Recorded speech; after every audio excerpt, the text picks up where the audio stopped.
आज हम पढ़ेंगे पाठ नंबर 13 स्वर्ग में कवि सम्मेलन। तो ये एक हास्य व्यंग्य है जिसको हम पढ़ेंगे भी। साहित्यकार अपनी पैनी नज़र से स्थितियों का विश्लेषण करते हैं। यहाँ लेखक ने हास्य व्यंग्यात्मक शैली में अपने ही संगी साथियों पर चुटकुली टिप्पणियाँ की है और पाठकों को रस विभोर कर दिया है। इस हास्य व्यंग्य की एक और विशेषता है कि इसे धीरे धीरे पढ़ने से काव्य जैसा आनंद आता है। तो अगर आप इसे धीरे धीरे पढ़ेंगे तो हमें इसमें एक काव्य जैसा आनंद आएगा। तो आइए इस पाठ को पढ़ते हैं। मेरा एक मित्र मर गया, मुझे अखर गया। एक दिन अचानक यह मेरे सपने में आया। मैंने ऊपर के हालचाल पूछे तो उसने बताया ऊपर का लिटरेरी वातावरण बहुत अच्छा है। वो क्या था, एक बार यहाँ पर लेखक जो है वो अपने बारे में बता रहे हैं कि उनका एक मित्र मर गया और उन्हें बहुत ही अफर हुआ, लेकिन जब वो उनके सपने में आया तो उसने उनसे उनका हालचाल पूछा तो उसने बताया कि वहाँ का ऊपर का लिटरेरी वातावरण बहुत ही अच्छा है। मैंने पूछा क्या वहाँ भी कवियों के अलग अलग खेमे हैं? वो बोला हाँ है, लेकिन क्योंकि हमने यहाँ भी एक अखबार ज्वाइन कर लिया है इसलिए जर्नलिस्ट होने के कारण बहुत मज़े में है। तो उन्होंने पूछा कि क्या ऊपर भी कुछ ऐसी विशेषता है? तो उन्होंने कहा कि हाँ वहाँ भी सब कुछ ऐसा है और यहाँ पर भी मैंने एक अखबार जो है वो ज्वाइन कर लिया है और जर्नलिस्ट होने के कारण मैं भी यहाँ पर भी बहुत मज़े में हूँ। मैंने कहा यार तेरा सितारा तो हमेशा बुलंदी पर रहा है, तो यहाँ भी मौज कर रहा था और वहाँ भी कर रहा है। तो अभी ये लेखक कहते हैं भाई अपने दोस्त से कहते हैं यार तू तो बहुत ही किस्मत वाला है, तेरा सितारा तो यहाँ भी चमक रहा था और ऊपर भी चमक रहा है। तभी मेरी पत्नी ने मुझे जगा दिया था। मैंने उसको पूरा किस्सा बताते हुए कहा इतनी दूर से एक दोस्त मिलने आया था, तुमने उसे भगा दिया। वो अपनी पत्नी को बताते हैं कि बड़ी मुश्किल से मेरा दोस्त मुझसे मिलने आया था इतनी दूर से और तुमने उसे भगा दिया, क्योंकि वो सपने में आया था और अब वो सपना दोबारा नहीं आ सकता था। संयोग से कल वही दोस्त फिर सपने में आया, मुस्कुराया।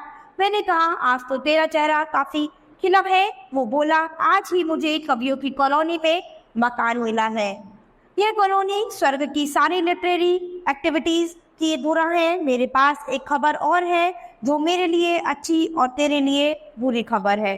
तो अब वो बताते हैं बहुत खुश थे तो और बताते हैं कि मेरे लिए एक बहुत ही अच्छी खबर है लेकिन तुम्हारे लिए ये बहुत ही बुरी खबर है। मैंने कहा यार मजाक मत कर, बातें मत बना, सीधे सीधे खबर बता। वो बोला स्वर्ग साहित्य समिति ने तुलसीदास जी की अध्यक्षता में एक बहुत बड़ा कवि सम्मेलन ऑर्गेनाइज किया है। मैंने संचालक के लिए तेरा नाम दिया है। यह मत समझ कि मैं तुझे सिर्फ यह न्यूज़ बताने आया हूँ। मैंने कहा यार मित्रता के बावजूद तेरा यहाँ मुझसे 36 का नाता रहा है, तो अक्सर कवि सम्मेलनों की लिस्ट से मेरा नाम हटवाता रहा है। आज स्वर्ग में संचालन के लिए खुद ही मेरा नाम देकर आया है।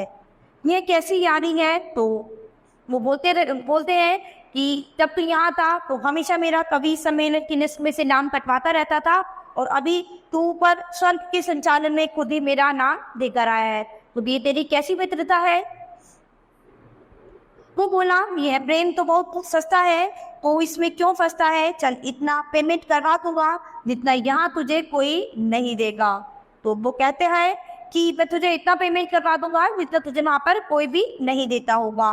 बोल 50,000 ठीक रहेगा? एक बार और सुन ले, अगर तू हमारे साथ न चला तो हम तुझसे हमेशा के लिए रूठ जाएंगे। मैंने मन ही मन कहा अगर चला गया तो मेरे सारे प्रोग्राम हमेशा के लिए छूट जाएंगे। तो अब क्या था कि वो अपने साथ ले जाने की बात कर रहे थे अपने दोस्त को, लेकिन उसने कहा कि अगर वो चले गए तो उसके सारे प्रोग्राम जो है वो छूट जाएंगे। तभी मेरे दिमाग में एक विचार आया। मैंने कहा यार तू मेरी जगह किसी और को ले जाए तो कैसा रहेगा? वो बोला उससे अच्छा सब्स्टिट्यूट तो हो तो चलेगा, पर मुझे तो नहीं पता, तू ही बता। मैंने कहा तू कविवर चोरीलाल सुरेश जी को ले जा, तेरा कवि सम्मेलन जमा देंगे, 2 अपनी पढ़ेंगे बाकी दूसरों की सुना देंगे। वो बोला ठीक है, एड्रेस बता, तूने रिकमेंड किया तो उन्हीं को ले जाता हूँ। मैंने कहा अभी बताता हूँ। मैं पता लिख ही रहा था कि घड़ी ने अलार्म गनगना दिया। मुझे जगा दिया। मैं रात के सपने पर मुस्कुरा रहा था। कवि सम्मेलन छोड़ने के बाद मुझे भी मजा आ रहा था।